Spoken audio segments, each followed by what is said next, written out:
Implicit memories include automatic skills and classically conditioned associations among stimuli. This memory doesn't require conscious effort for it to automatically process.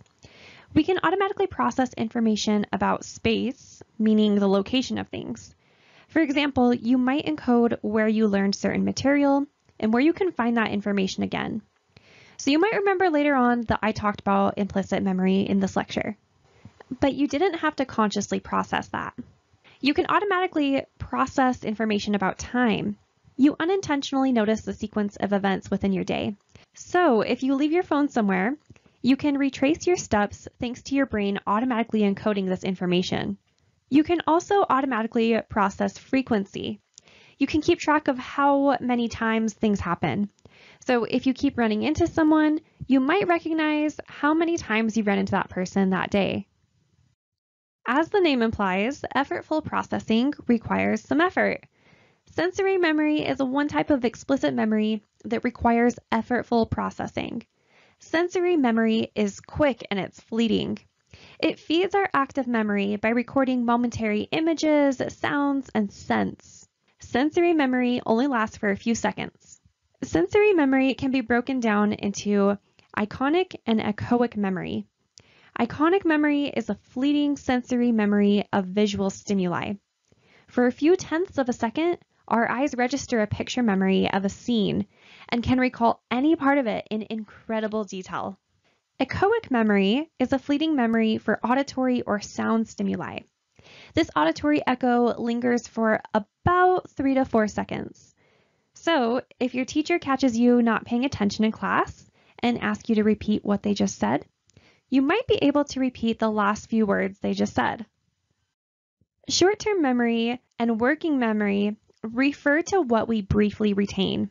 So what limits do our brains have when it comes to short-term memory? We can store about 7 pieces of information in short-term memory. So this number varies. We tend to remember about 6 letters and only about 5 words. How quickly do our short-term memories disappear? Our short-term memory decays rapidly. So one study found that we'll remember half of what we saw or heard for about 3 seconds and hardly anything after 12. Our working memory is affected by many factors. Young adults tend to have the best working memory capacity compared to children and older adults.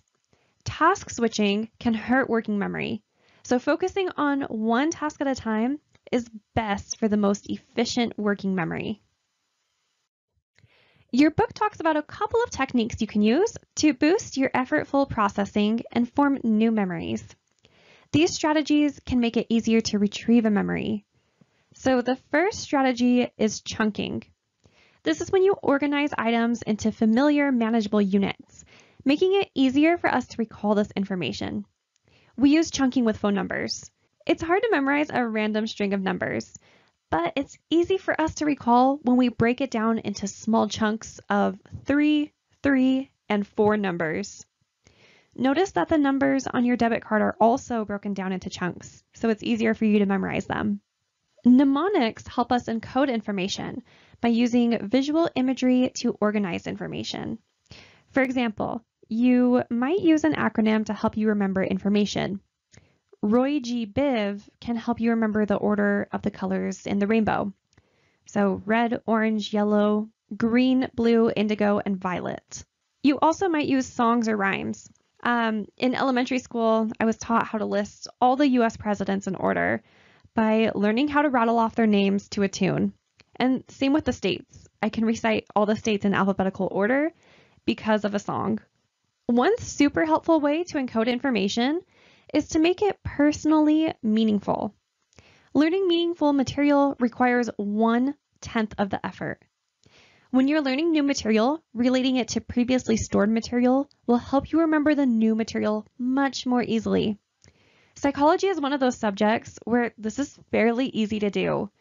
When you learn a new concept in this class, it might be worthwhile to take a minute and decide if there's an example of this concept in your life. For example, some of you chose to engage in the forum post that talked about sensory adaptation. Because you were able to identify an example of sensory adaptation that you have experienced, you're more likely to be able to recall what sensory adaptation is. See, I just convinced you that forums aren't totally pointless, right? Right? Okay, I'm just going to pretend that you're all convinced since this is a video and you can't tell me otherwise.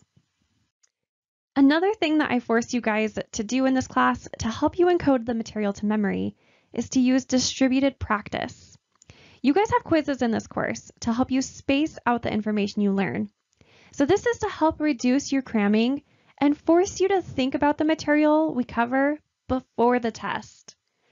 The spacing and testing effects are probably two of the most beneficial study tools I could give you guys. See, and I built them right into the course for you, so you're forced to engage in these practices.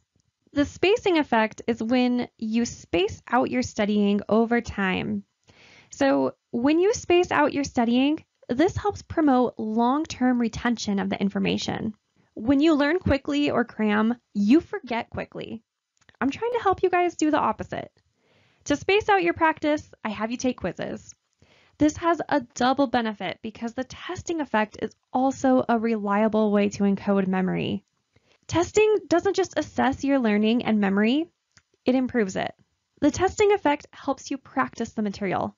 Not only that, but I genuinely try to make the quizzes beneficial for you.